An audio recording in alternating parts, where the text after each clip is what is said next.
আপনারা জানেন যে ডাকসু নির্বাচন কেন্দ্রিক যখন দাবি দেওয়া আসে এবং ডাকসু নির্বাচন কেন্দ্রিক কোনো আলোচনায় যখন আসে তখন ডাকসুর যে গঠনতন্ত্র সেই গঠনতন্ত্র সংস্কারের যেই প্রস্তাবনা সেই সংস্কার বিষয়ক যে আলোচনা সেই আলোচনাটাও জোরালো হয়ে ওঠে। আমরা মনে করি যে ডাকসুর যে গঠনতন্ত্র বর্তমানে রয়েছে সেই গঠনতন্ত্র এবং একই সাথে তার যে সংস্কার এই সংস্কারের যেই আলোচনা সেই আলোচনা একই সাথে চলতে পারে এবং এই ক্ষেত্রে আমরা বিশ্ববিদ্যালয়ের কর্তৃপক্ষ আমাদের সকল ক্রিয়াশীল সংগঠনকে ইনভাইটেশন দিয়েছিলেন এ সম্পর্কে আলোচনা করার জন্য এবং 2 দফায় আমরা সেই আলোচনায় মৌখিকভাবে যে সংস্কার প্রস্তাবনা সেটি পেশ করেছি। তো এক্ষেত্রে আমরা লিখিতভাবে সেই সংস্কার প্রস্তাবনা সকলের সামনে নিয়ে আসার জন্য প্রয়োজন বোধ করেছি এবং আজকে আমরা সেটি পেশ করছি। ডাকসুর যে বর্তমান গঠনতন্ত্র আপনারা জানেন 2 দফায় সংশোধিত হয়ে বর্তমান অবস্থায় এসেছে। 1998 সালের গঠনতন্ত্র ছিল এবং পরবর্তীতে 2019 সালে পতিত স্বৈরাচার সরকারের সময়ে যে নির্বাচন হয়েছিল সেই নির্বাচনের মাধ্যমে সেই নির্বাচনের সময় আরেকটি সংশোধনী নিয়ে আসা হয় এবং এই দুই সংশোধনীর পরে বর্তমান যেই গঠনতন্ত্র রয়েছে সেই গঠনতন্ত্রটি এখনও ফাংশন করছে। এক্ষেত্রে এই গঠনতন্ত্রে যেই বিষয়গুলো সংস্কার করা প্রয়োজন বলে আমরা মনে করি সেই বিষয়গুলো আমরা পেশ করছি। প্রথমত লক্ষ্য উদ্দেশ্য যেটি বর্তমান লক্ষ্য উদ্দেশ্যের ধারা 2-এর ক-তে বর্ণিত আছে যে স্বাধীনতার সংগ্রাম ও মুক্তিযুদ্ধের মূল্যবোধকে ধারণ ও লালন করা। আমরা এক্ষেত্রে মনে করি যে স্বাধীনতা যুদ্ধ বাংলাদেশের ইতিহাসের সবচেয়ে বড় একটা ইভেন্ট এবং সবচেয়ে মেমোরেবল ইভেন্ট যার মাধ্যমে আমরা আমাদের স্বাধীন বাংলাদেশকে পেয়েছি, কিন্তু একই সাথে সকল গণতান্ত্রিক আন্দোলনকে এই জায়গায় অ্যাড্রেস করতে বর্তমান গঠনতন্ত্র ব্যর্থ হয়েছে। ফলে আমরা মনে করি ধারাটি নিম্নরূপ হওয়া প্রয়োজন। স্বাধিকার আন্দোলন, মহান মুক্তিযুদ্ধ, স্বৈরাচার বিরোধী আন্দোলন, 24-এর গণঅভ্যুত্থান সহ সকল গণতান্ত্রিক আন্দোলনের ধারাবাহিকতায় সকল শিক্ষার্থীর মধ্যে সর্বোচ্চ গণতান্ত্রিক মূল্যবোধকে ধারণ ও লালন করা। এর পরবর্তীতে আমরা মনে করি যে ডাকসুর গঠনতন্ত্রের লক্ষ্য উদ্দেশ্যের সাথে আরও 2টি ধারা যোগ করা যেতে পারে। প্রথমটি হচ্ছে সিদ্ধান্ত গ্রহণের ক্ষমতা নির্বাহী পরিষদের হাতে ন্যস্ত করতে হবে। আমরা দেখতে পেয়েছি যে ডাকসুর যেই পদগুলো রয়েছে নির্বাহী এবং অন্যান্য পদ, সেই পদের ক্ষেত্রে কিছু সংশোধনীর ব্যাপারে আমরা প্রস্তাবনা করেছি। সর্বশেষ এই সংশোধনী এসেছিল 2019 সালের যেই গঠনতন্ত্র সংস্কার সেই সংস্কারের জায়গা থেকে। আমরা মনে করি বিদ্যমান যেই পদ এখন বর্তমান যেটি রয়েছে 5-এর স্বাধীনতা সংগ্রাম ও মুক্তিযুদ্ধ বিষয়ক সম্পাদক, এক্ষেত্রে আমরা 2টি সমস্যা লক্ষ্য করেছি।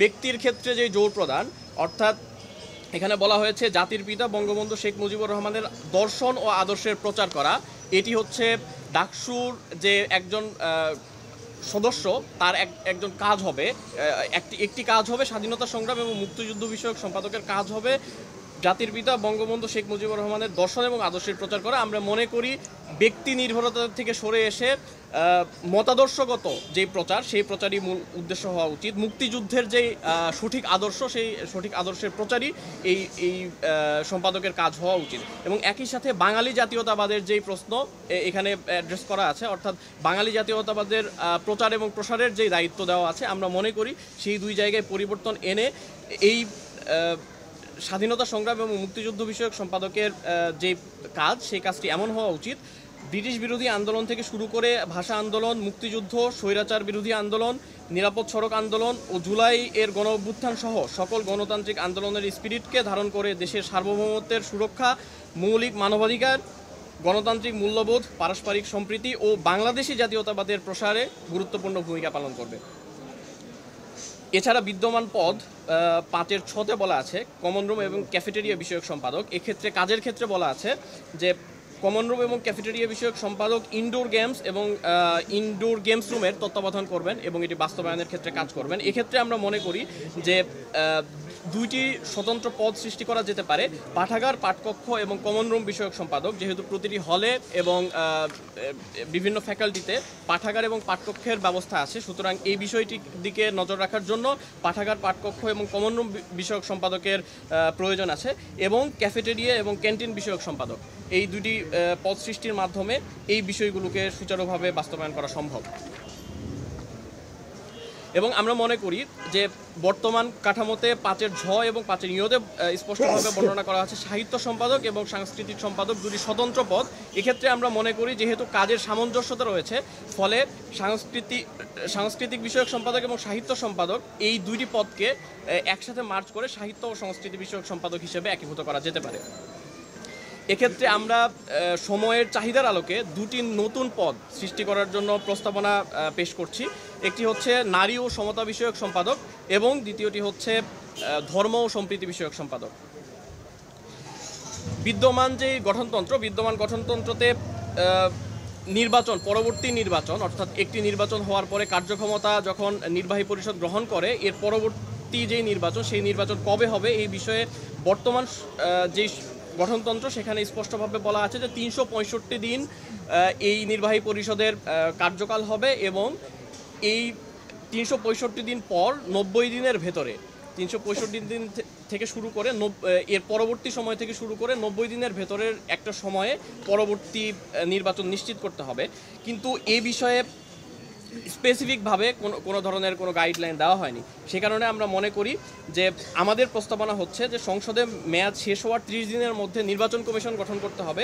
এক্ষেত্রে নির্বাচন কমিশন ডাকসু সভাপতি প্রধান নির্বাচন কমিশনারকে মনোনয়ন দিতে পারবেন এবং ডাকসুর যে কার্যনির্বাহী পরিষদ এটার মতামতের ভিত্তিতে 2 জন নির্বাচন কমিশনার এবং সিন্ডিকেটের সদস্যদের পরামর্শের ভিত্তিতে 2 জন নির্বাচন কমিশনার অর্থাৎ মোট 5 জন নির্বাচন কমিশনারের মাধ্যমে নির্বাচন কমিশন গঠিত হবে এবং এই নির্বাচন কমিশন 90 দিনের ভেতরে পরবর্তী ডাকসু নির্বাচন অনুষ্ঠিত করতে বাধ্য থাকবেন। এক্ষেত্রে যদি 90 দিনের ভেতরে নির্বাচন বাস্তবায়ন করা সম্ভব না হয় তাহলে সভাপতি এর দায়ভার বহন করবেন এবং জবাবদিহিতা করবেন। এক্ষেত্রে আরেকটি বিষয় রয়েছে, সেটি হচ্ছে যে বর্তমান গঠনতন্ত্রের সংশোধন। এক্ষেত্রে বর্তমান গঠনতন্ত্রে বলা হয়েছে ঢাকা বিশ্ববিদ্যালয়ের সিন্ডিকেট যখন প্রয়োজন মনে করবে তখনই এই গঠনতন্ত্র সংশোধন করতে পারবে। কিন্তু এই বিষয়টি নিশ্চিত যে সিন্ডিকেটের সাধারণ শিক্ষার্থীদের যে রিপ্রেজেন্টেশন সেটা খুবই কম। সে কারণে আমরা মনে করি যে ডাকসু যেহেতু সাধারণ শিক্ষার্থীদের প্ল্যাটফর্ম, সুতরাং আমরা মনে করি এই গঠনতন্ত্র সংশোধনের ক্ষেত্রে এই ক্ষমতাটি কার্যনির্বাহী পরিষদের উপর ন্যস্ত করা উচিত।